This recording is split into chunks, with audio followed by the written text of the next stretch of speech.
this was the week where the White House warned that it has no more money to stop COVID. Congress basically cut COVID prevention from its budget this week, the same week that both Barack Obama and Francesca Fiorentini test positive. Coincidence? I don't think so. All right.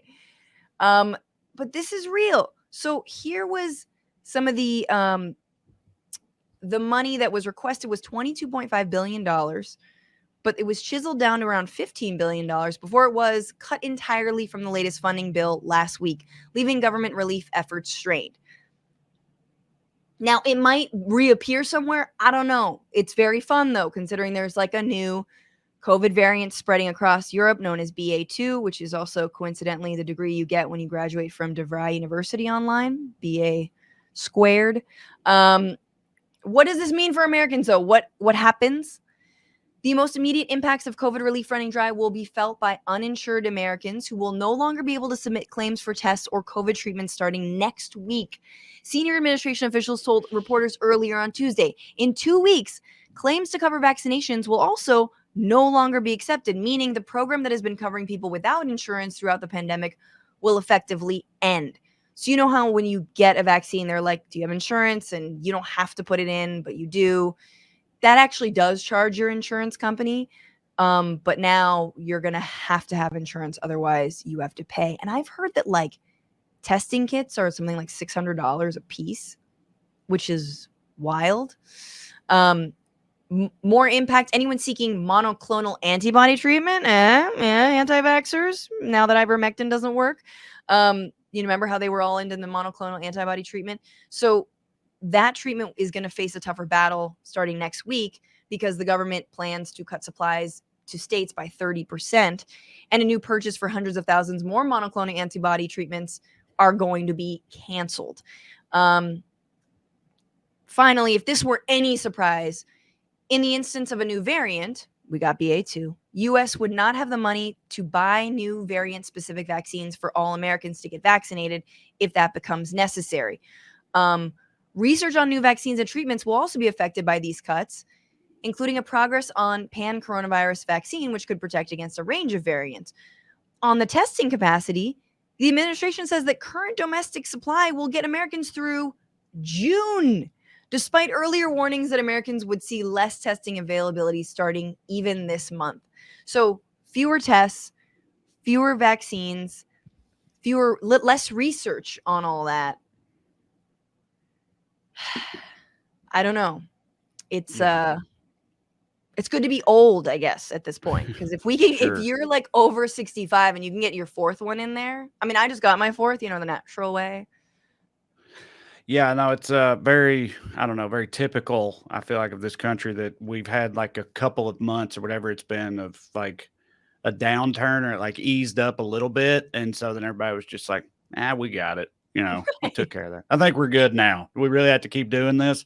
I don't think so. I mean, like, I feel like the country proved a long time ago that a huge chunk of it's just going to not do anything you're supposed to do where COVID is concerned anyway. So, this isn't really surprising. Everybody just wants to do the ostrich in the sand approach to COVID, and that's been the case since the beginning. So why switch it up now? It's really alarming, all the stuff about how it projects into the future. Like if there's a new variant that is way more dangerous and or infectious, and we'll just be screwed because of this now.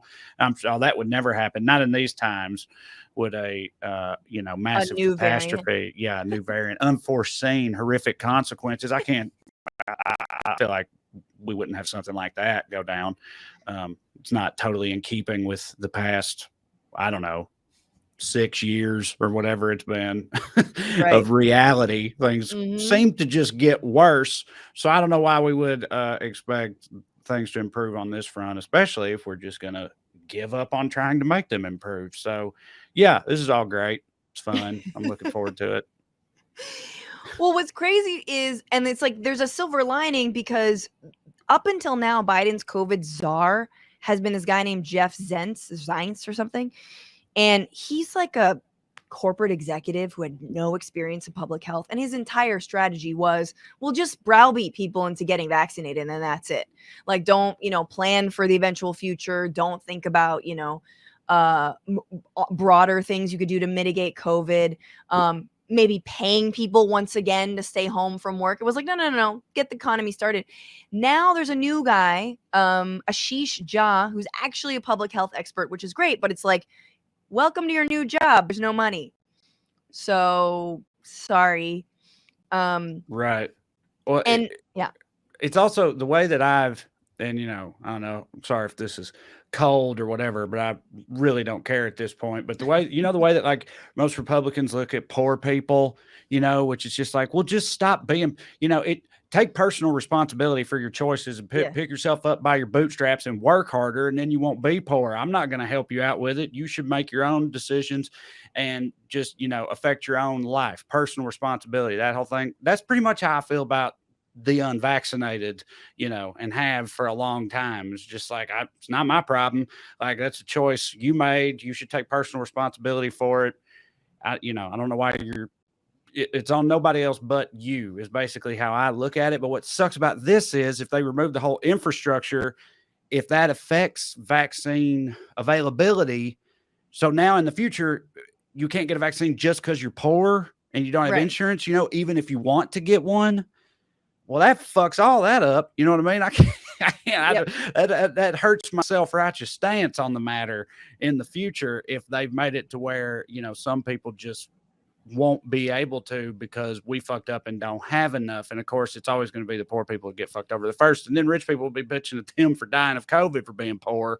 And it just, piles on and on. So yeah. And then the cycle. Well, it's funny because it was like a free vaccine and free testing, and even the free masks, which of course we know had to come at after a fair amount of what the fucking media did, and Jen Psaki putting her foot in her mouth.